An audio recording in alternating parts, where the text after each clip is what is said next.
Turn every worry into a prayer. Financial worry, pray. Marital worry, pray. Doctor's report, pray. Issues at the job, pray. Relational struggles, pray. Problems with your boyfriend, pray.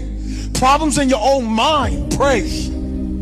Problems in your heart, pray.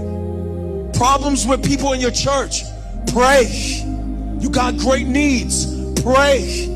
Struggling with lust, pray. Feeling ashamed, pray. Feeling embarrassed, pray. Crippling insecurities, pray. If every single thing that troubles your heart, you run to the Father about that.